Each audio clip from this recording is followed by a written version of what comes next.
Welcome to today's deep dive, where we're going to jump headfirst into a question that has the tech world buzzing. What happens if Trump gets a second term?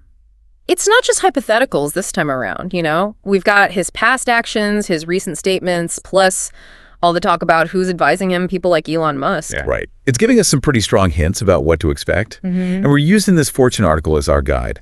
And let me tell you, there are some twists in here I did not see coming. Oh, yeah. So let's kick things off with an issue that could shake things up fast. Antitrust. Now, this is where things could get really, really interesting.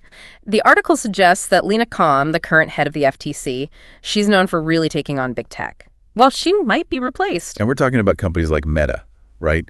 The owner of Facebook, Instagram, WhatsApp, Google, which basically has a lock on search, and Amazon, which has been accused of just crushing its competition. Exactly. These are not small potatoes. Under Khan, the FTC has been going after them hard. We're talking potentially forcing Meta to break up, unwinding those Instagram and WhatsApp acquisitions, and Google could be facing a similar fate because of its dominance in search. That would be massive. And it's not like Trump hasn't had his own issues with these companies, right? The article mentions him publicly criticizing Facebook and Google, even calling them enemies of the people at one point. And let's not forget Amazon trying to cozy up to him during his first term. They could see the writing on the wall. Makes you think, what do you think about the power these companies hold? Is breaking them up the right move, or are we messing with the engine of innovation here? It's a tough one. On the one hand, you've got these companies with a huge influence on our lives. That kind of power concentrated in just a few hands is a little unnerving, to say the least. On the other hand, they've brought us some incredible things. So finding that balance is crucial. Absolutely. And speaking of things that could change the world, let's shift gears to AI, artificial intelligence. This is another area where a second Trump term could mean a seismic shift. This is where Trump's love of deregulation could really come into play. He's already said he'd get rid of Biden's AI executive order, which was designed to address some of the big concerns around AI, bias, job losses, safety even. Yeah, the article quotes Professor Sandra Wachter. She's a leading expert on tech regulation, and she is not happy about this. She's worried about what happens if we just let AI develop without any guardrails, especially when it comes to human rights misinformation and people's jobs. And then you've got the Elon Musk factor to consider. He's close to Trump and has his own AI ventures going on, so it's safe to say he'll have Trump's ear on all this. The article even floats the idea of Musk being put in charge of reorganizing the entire U.S. government. Hold up, Musk in charge of the government. That's a whole other deep dive right there. But seriously, having Musk involved could be a wild card.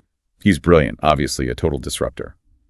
But his views on AI are pretty different from someone like Professor Wachter. He's much more, let's just see what happens. Yeah, that clash of viewpoints is going to be fascinating to watch. And it's not just Musk. The article mentions Ivanka Trump being interested in the ideas of a former OpenAI researcher, Leopold Aschenbrenner. He's all about the U.S. leading the charge on AGI, that's super intelligent AI, because he's worried China will get there first. So we've got a potential tech showdown with China, A&D, an AI arms race. Things are heating up. And remember, Trump's stance on China has always been unpredictable. The article suggests we could be looking at a full-blown trade war, which would be a massive earthquake for the entire tech industry. Especially for companies like Apple, which rely so heavily on Chinese manufacturing. And then there's the question of Taiwan, a major player in the global chip-making game. Trump has hinted at cutting back U.S. military support for Taiwan, maybe even using it as leverage with China. That's a dangerous game. Taiwan is absolutely vital to the global chip supply chain. If something happens there, the impact would be felt everywhere. We're talking smartphones, computers, cars, everything that relies on chips. Okay, we've covered antitrust AI and the potential for a U.S.-China tech war. Things are already getting pretty wild, but we haven't even touched on social media yet. Oh, that's a whole other can of worms waiting to be opened. You're right. We'll dive into that right after this. We've got TikTok Section 230 and a whole lot more to unpack. Don't go anywhere. Okay, we're back, and let's jump into the wild world of social media. It's a space that's become incredibly intertwined with politics these days. It really has, and perhaps no platform embodies that more than TikTok. TikTok, yeah. The app that's got everyone from teenagers to grandparents doing dance challenges. But it's also been caught in a geopolitical tug of war, hasn't it? Absolutely. During his first term, Trump wanted to ban TikTok altogether because of those concerns about its Chinese ownership and the potential data security risks. He even went so far as to try and force a sale of its U.S. operations. But then he kind of changed his tune, right? The article mentions that he met with a major TikTok investor and then backed off on forcing a sale. And get this. He actually joined TikTok himself back in June. It's a head-scratcher for sure. What does this mean for TikTok's future in the U.S. under a second Trump term? Will he stick with this newfound support, or will those security fears resurface? It's a big question mark hanging over the platform. It's a real mystery. And speaking of social media and the political landscape, we can't forget about Section 230. This is the law that protects social media companies from being held liable for what users post on their platforms. It's been called the bedrock of the internet as we know it.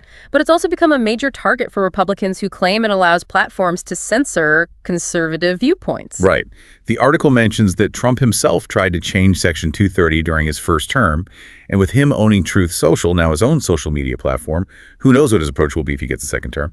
It's a complex issue with strong arguments on both sides. Some argue that Section 230 is essential for protecting free speech online, while others say it gives these platforms too much power without any real accountability. It's a debate that's happening not just in the US, but globally. The EU has its own set of rules for online content, so any major changes in US policy could have a ripple effect across the world. It raises the question of what the future of the internet looks like. Are we headed for a more fragmented online world where each country has its own set of rules? Or will we see more global cooperation when it comes to regulating online content? Those are some big picture questions. Speaking of the global scene, the article also mentions that recent data sharing agreement between the US and the EU. Oh yeah, the data privacy framework. It's a big deal because it allows for personal data to flow freely between the two regions. But it's also a fragile agreement. It could be jeopardized if the Trump administration is seen as misusing European data. So data privacy and security are likely to be major battlegrounds in the years to come. And the implications go way beyond social media. They affect everything from AI development to e-commerce to even national security. Absolutely. Data is the new oil, as they say, and controlling it is becoming increasingly important. It's about fundamental rights and freedoms. How do we balance the need for innovation and economic growth with the right to privacy and the protection of personal information? It's a tough balancing act for sure, and one that will require everyone to work together. Governments, tech companies, everyday citizens. We need to find solutions that protect our rights while still allowing for progress. The decisions made in the next few years are going to have a lasting impact. We have a chance to shape the digital landscape in a way that benefits everyone. But it's going to require careful consideration, open dialogue, and a commitment to finding some common ground. This deep dive into the potential impact of a second Trump term on the tech world has been really fascinating. We've covered so much ground, from antitrust to AI, from global trade wars to the future of social media. It's clear that the stakes are incredibly high. The tech landscape is constantly evolving, but by staying informed, engaging in critical thinking, and making our voices heard, we can help ensure that technology is used responsibly and ethically. That brings us to the final and maybe the most important question of this deep dive. The article we've been discussing focused mainly on the U.S. impact. But what about the effects globally? How might these changes in U.S. policy impact other countries and their tech industries? It's a question we can't ignore. The U.S. tech industry is a global powerhouse. Its decisions have ripple effects that reach every corner of the world. Like we were talking about a potential trade war between the U.S. and China and the impact on the chip industry. Those disruptions wouldn't just stay between those two countries, right? Absolutely not. A trade war of that scale would send shock waves through the global economy. So many countries rely on both the U.S. and China for trade and investment, and in our interconnected world, you disrupt one part of the supply chain, it can cascade and impact everyone. It's like that butterfly effect. Yeah. You know, one flap of a wing in Silicon Valley and you get a hurricane on the other side of the world. I like that analogy, and it's especially true when you think about something as essential as chips. The chip shortage we've seen recently showed us how much our world relies on those tiny pieces of silicon. Imagine if those supplies were disrupted even more because of a trade war. It'd be chaos. Yeah. Companies would be scrambling to find other sources of chips, which could lead to higher prices, production delays. We could see everything from cars to smartphones becoming more expensive and harder to find. Exactly. It's not just an economic problem either.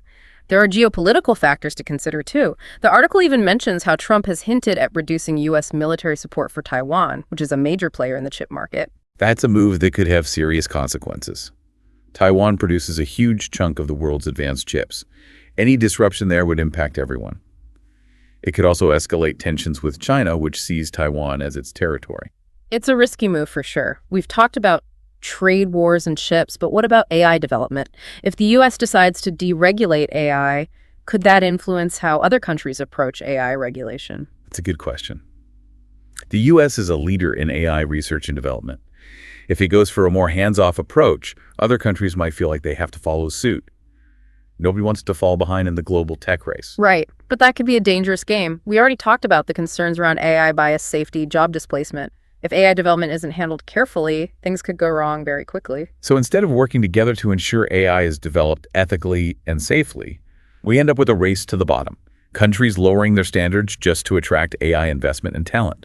That doesn't sound good. Not at all. But it's not a foregone conclusion.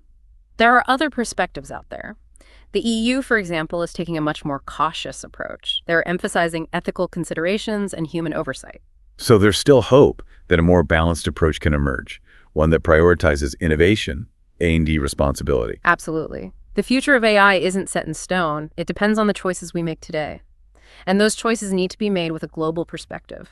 We can't just think about ourselves. We need to consider the impact on everyone. It feels like this deep dive has really shown us how interconnected the tech world is. We've talked about potential trade wars, supply chain vulnerabilities, the race for AI dominance. It's a lot to take in. It is. But the key takeaway here is that the future of technology isn't something that just happens to us. It's something we shape through our choices, our policies, our actions. And we need to be aware of the ripple effects those choices can have, not just here, but around the world. That's a really powerful message. It's a call to action for all of us. We need to stay informed, we need to think critically, and we need to hold our leaders accountable. We need to demand that technology is used for good and that everyone benefits. The future isn't fixed. We have the power to write the next chapter. And I hope this deep dive has given our listeners the tools and the inspiration to be a part of that. That's a perfect way to end this deep dive. Thank you so much for joining me on this journey exploring the potential impact of a second Trump term on the tech world. It's been eye-opening, thought-provoking, and hopefully the start of some important conversations. Until next time, stay curious and keep exploring the world around you.